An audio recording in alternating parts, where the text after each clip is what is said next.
Hi, today I've heard of new Samsung Galaxy M33 and I'll show you how to scan QR codes with our device help.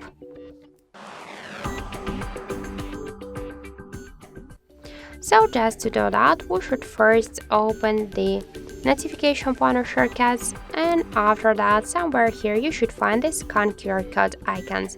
Just click on this icon to activate the scanner and we'll see here this frame, and we should place now our QR code into this frame.